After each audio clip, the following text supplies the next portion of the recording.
Welcome to the Cashflow Project podcast. Are you looking to better your financial situation by increasing your cash flow? Too busy to hunt for real estate deals or don't know where to start? Then you're in the right spot. Join us as we dive in and talk about investing for cash flow using multifamily real estate. Good afternoon, everybody. This is Vince Gethings from Tri-City Equity Group for another show of the Cashflow Project podcast. Today's guest is JD Sustar, the real estate cowboy hailing from Charleston, South Carolina. He's going to jump on the show today. He's going to drop some bunch of knowledge on how to build foundations, what a good foundation in real estate looks like, and some good tips on buying, buy and hold rentals and short-term rentals. JD, welcome to the show. Hey, thanks for having me. All right. So I guess the big thing is, like, where did the real estate cowboy come from? Yeah, so I started an account in July of 2021. My name was the Million by 30 Coach. I decided, you know what? I see a lot of people on here putting out information, and half of them, I don't know if they actually know what they're talking about. I've dabbled in enough real estate to feel like I could help people. And it started with that one name. It was a little too niche. So I was putting cowboy boots on one day and I said, you know what? Finance Cowboy, like, that'll rock. Let's rock with that. Pretty good branding. And I just rolled with it. And I kind of started out talking more about just finance in general. And I noticed that the market was, I posted a few things about real estate and the market was like wanting more. And so I was like, you know what? I'm just going to dive all in, teach people how to buy rental properties, long-term, short-term, analyze them, manage them, things like that. And, here we are 10 months later and going on 40,000 followers on Instagram, growing on other platforms and being able to help a lot of people. So it's a lot of fun. Love it. And sorry, my apologies. I said the real estate cowboy. It's the finance cowboy. No, it's all good. All good. Right. No, it's good. Branding is important. If you're trying to grow a business and the more, it's just a topic that me and my mentor talked about literally yesterday. He's doing a branding mastermind here this fall, and we were kind of brainstorming some ideas. So I definitely know the importance of branding, of standing out from the crowd, and to grow your business. So, and that's awesome. I love it. Thanks. So you started out with financial kind of advice on different platforms, and then you switched to real estate. Or was real estate always there? Were you doing just like financial advice, like keeping debt down and debt snowballs and saving and investing, or was real estate always there? I was doing a little bit of I was doing a little bit of both when I first started, and I still will mix in some finance tips, because if you don't have your finances in order, it can be tough to buy real estate. It can be a capital intensive asset class. And so it was a little bit of mixture of both. And then, I just dove right into, people really want to buy rental properties. And I tailored more towards, I can talk a lot of things real estate. I invest in real estate funds. I flip properties. I got partnerships, but I really love to help that new investor who's got no properties, or maybe they got a few properties. It's the average Joe. They're doing it by themselves. They're not syndicating. They're not raising money, and they just want to build themselves a nice little portfolio.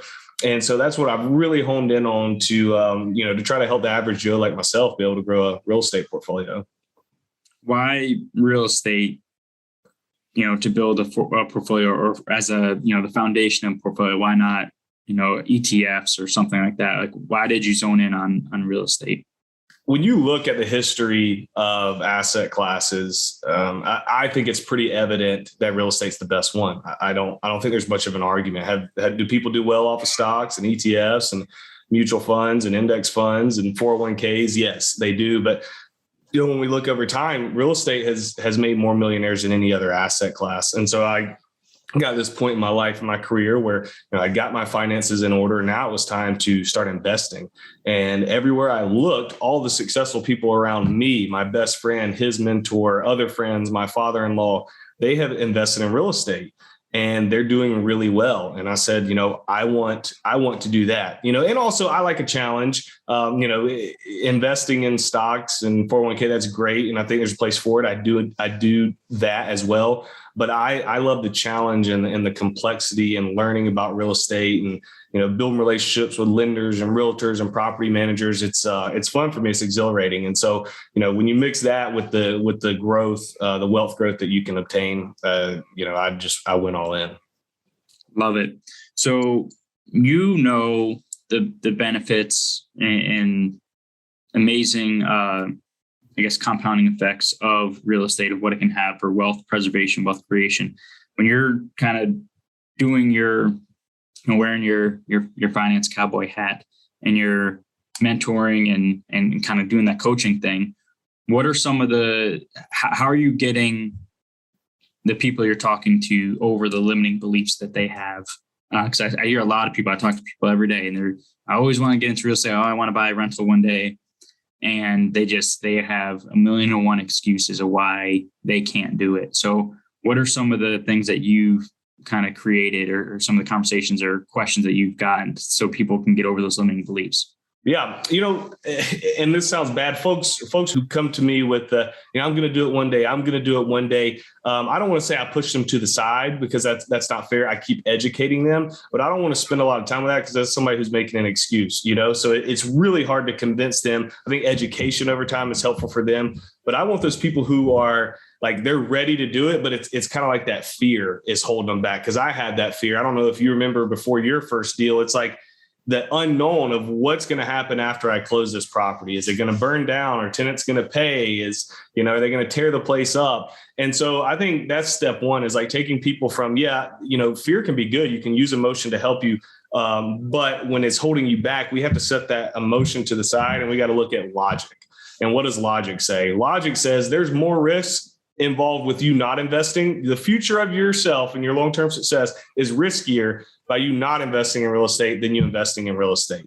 And, I spell out just the simple truths about real estate, where you're going to put just a minimal amount of what a property is worth in, then you're going to use somebody else's to buy it, right? You got your down payment and then the rest of it, the other 90, 80% a bank's going to give you. And then somebody else is going to pay that off for you. They're going to pay the loan off. In the meantime, you're going to get cash flow every month and you're going to get tax benefits. And so when you factor all of that in, it's like, it only makes sense, And so I really try to help people to get through that, that fear, that emotion, and let's look at it logically, and then let's take action.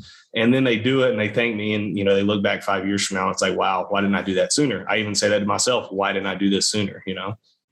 And the funny part is when you said, like, a lot of people fear what's going to happen after we close. And like, you're going to start looking for another property immediately. That's what's going to happen. It's like a drug. It's really not that bad. Let's start finding the next one right now. Like that's what happens in reality. Yeah. So that's pretty funny. So speaking of first deals, what was your first deal? It was a long-term rental, single-family home in Greenville, South Carolina. I bought it for $68,000, and I was scared out of my mind. I kept trying to back out. And my best friend, who got into real estate before me right out of college, that's his full-time job. And now he manages a large fund. He was like, you got to get in, bro. You got to get in. You got to get in. You got to get in. And he was the guy who pushed me. And I was trying to back out of that deal. He's like, you're not backing out of this deal, because he could have taken it. He could have taken the deal, but being a good friend and mentor, he's like, I'm getting you in because I know it's going to change your life. And so he pushed me. I closed. I was so scared. I was so scared. It wasn't in great condition, which is what you want. I look for those value add homes in good areas that are growing. Bought it for $68,000, probably put $10,000, $15,000 in it. And, it rented, it cash flowed pretty good. Not great. Maybe I can call it $150 a month. So it wasn't a huge cash flow deal, but it was on a street where all investors own the properties. And Greenville, South Carolina is one of the fastest growing cities in the nation. And so he's like, you're going to be fine here. You're going to cash flow a little bit, and then the appreciation is going to be insane. And sure enough, a few years later, I actually just sold it. It's the only property I've ever sold.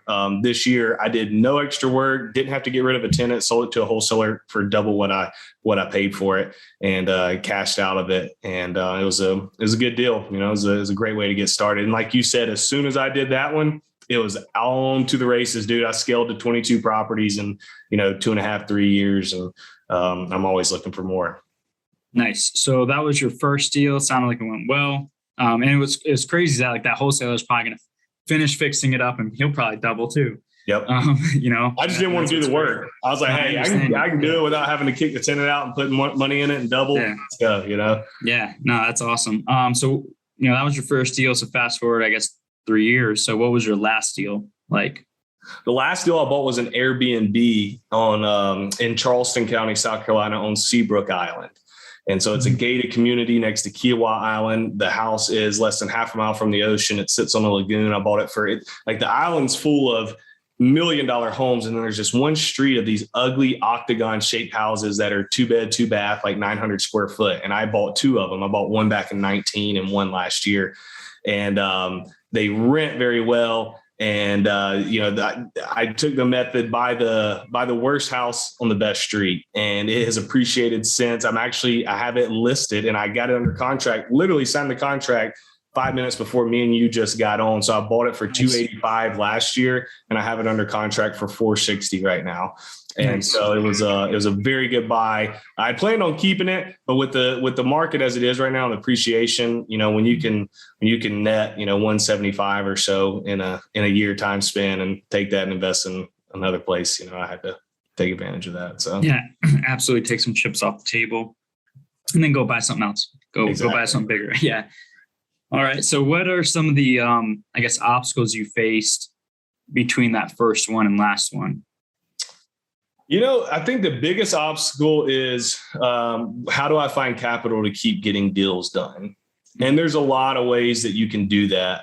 A lot of my deals were done with my own capital. I bought deals by myself. I have a good income in sales. And so my wife and I, we've lived very frugal, and we would take every dollar we had and we would invest it into real estate. Anytime I had enough for another down payment, I'd go buy another property. There's other properties that I really liked. I didn't have enough money that I would partner on. I've also done a lot of the BRRRR method, where it's buy, rehab, rent, refinance, repeat. So I'd get private money. I'd buy a rental in cash, fix it up, get a renter in there, and then go refinance out with a bank, pay the private lender back. And now I have a property that I pretty much didn't put any money into, then work with that private lender and go buy other properties. And then I've also had opportunities to where my lender would lend me off the appraised value instead of a purchase price. So if I found an undervalued home, let's say, I got it under contract for $40,000, but it appraised for $65,000, he would lend me off the $65,000, and I'd get into properties without having to put a dime down. So those are creative ways that I've been able to overcome the biggest obstacle that people find in real estate, which is finding money. And I would say in today's market, in addition to finding money and having enough money to be able to invest, is finding deals. It's getting harder and harder right now to find good cash flowing deals because the market's so hot and so many people are buying real estate. So finding ways to get creative with that has been helpful as well. Yeah, absolutely. And hopefully, with these interest rates, that it softens up the market a little bit to where those deals start coming out a little bit more. I'm in the multifamily side, and we're already seeing it because, half 50 bips on a single family house might not make that big of a deal on a mortgage, but when you're buying like a 50 unit, 100 unit apartment complex, 50 bips that's like a deal breaker, right? It's a big deal. So yeah, we're already seeing prices on the larger multifamily come down. It was like almost immediate after this, the last 4 weeks here. It was just, prices come down, which is good for us because I'm buying. So exactly. Great. So question was, one second. There it is. So what mistakes have you made since, you started getting into real estate and I guess building your company, or things you would have done differently? One of the biggest mistakes in real estate that I did was making properties too nice, spending too much money on them when they were going to be a rental. And I did that early on, and you learn very quick not to do that. So I am, a landlord and owner who wants homes to be nice for tenants. If the stuff's broken, I fix it. If they call and they need a repair, I repair it. I just, that's the way I operate mine. I don't hold out on people. But there's been times where I've made them too nice to where it's almost like a flip standard, where I could have turned around and sold that property. I made them so nice. And what you realize is tenants just don't take care of a home like you would. It's not their home. And so if you make it too nice, when they move out, there's going to be holes in the wall. They're going to, put a hole in the ceiling, plumbing issues, you're going to run into issues. And so if you're going to keep a home as a rental, you need to get it nice enough and in good enough condition where you would live in it, somebody could live in it, and they're not going to have issues, but you don't want to go make it the Taj Mahal.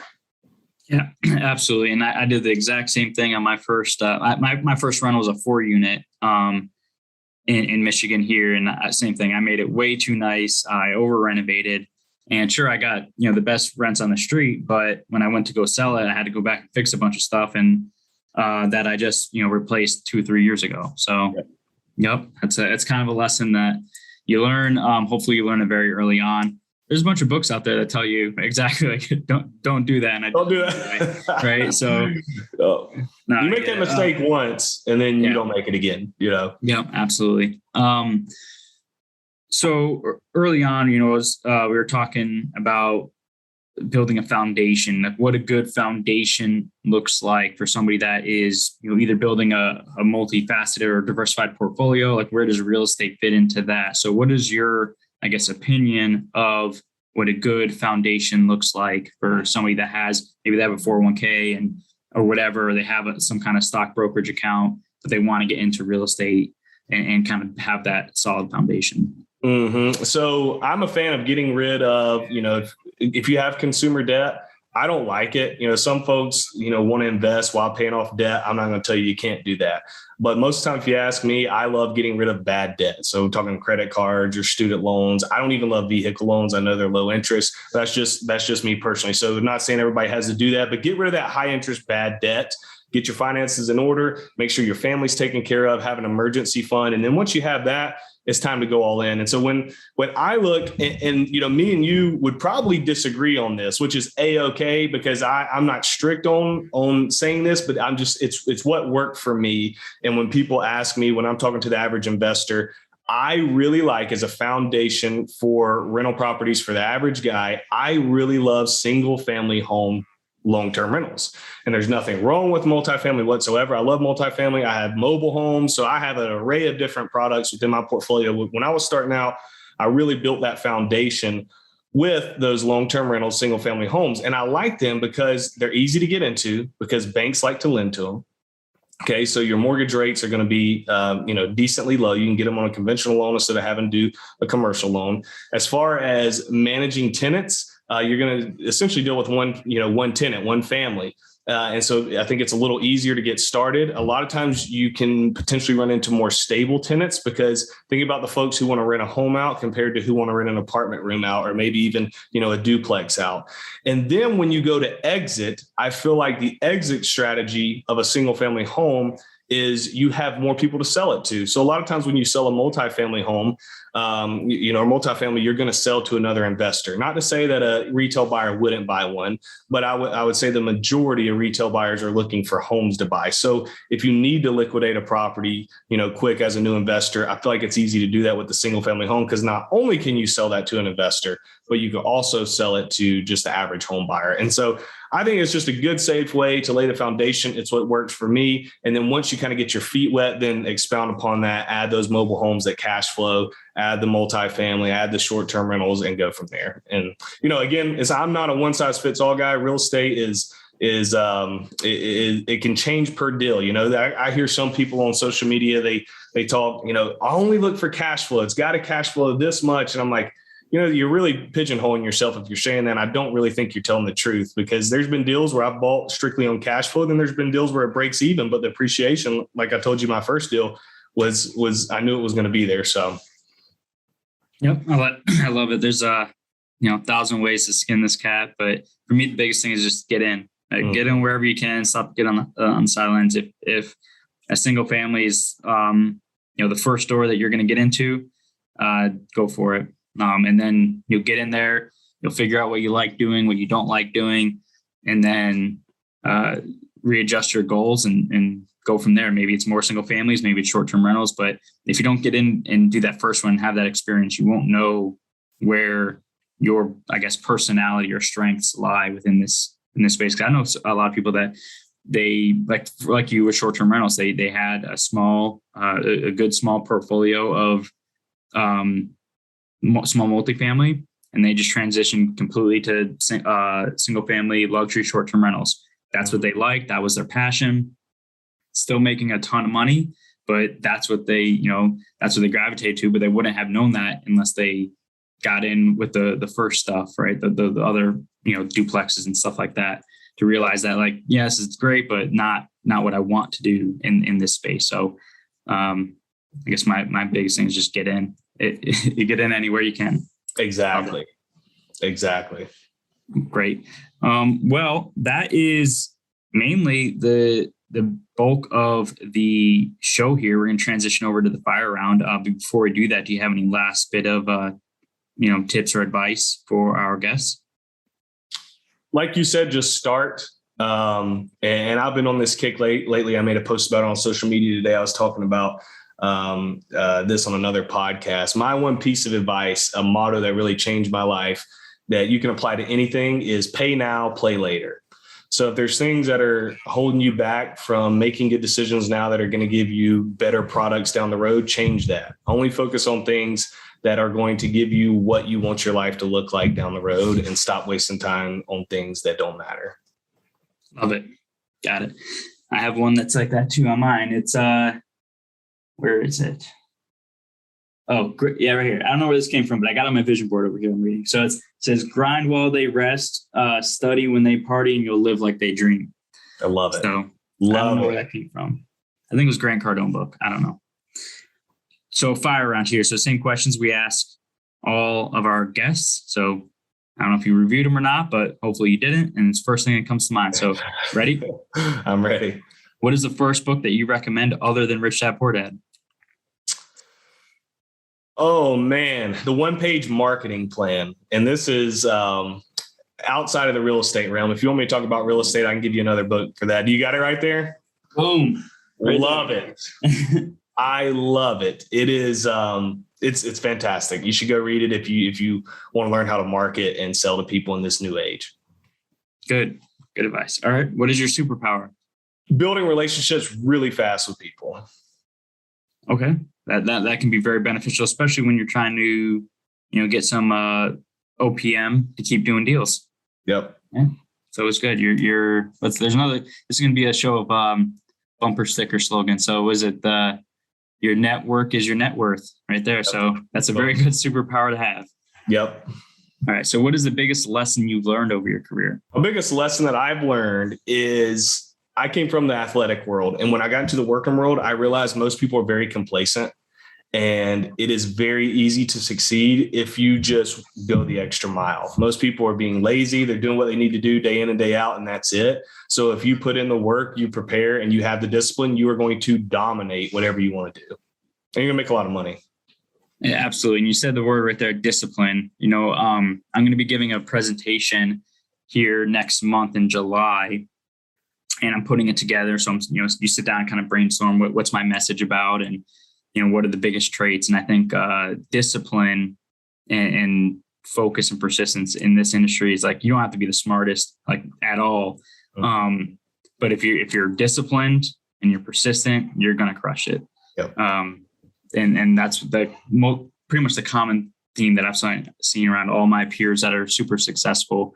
That's the number one thing, is that they're disciplined. They're willing to sacrifice, like you said, the next golf round or something, in order to sit down and focus on things that matter, are going to move the needle, because, a couple hours now is going to lead to years of freedom later. So that's very good. Yep. All right. Well, that is our show. How can our listeners get a hold of you? Main avenue is going to be Instagram at Finance Cowboy. If you're on TikTok, it's at the Finance Cowboy. On YouTube, Finance Cowboy. And then you can also find me on financecowboy.com. I have a free guide too. If you guys are interested, you can DM me the word analyze on Instagram or TikTok, any of those. And it gives you a 19-point checklist that I put together to help people analyze rental properties. So that way, when you're going to look for a property, you're going to know exactly what you need to look for, and you feel confident walking away that you've checked all your boxes. Love it. All right. Definitely go get that checklist and go get your first rental if you don't have one yet, if you're listening to this. All right. Thanks for coming on the show, JD. And We'll see you around. All right, man. Appreciate it.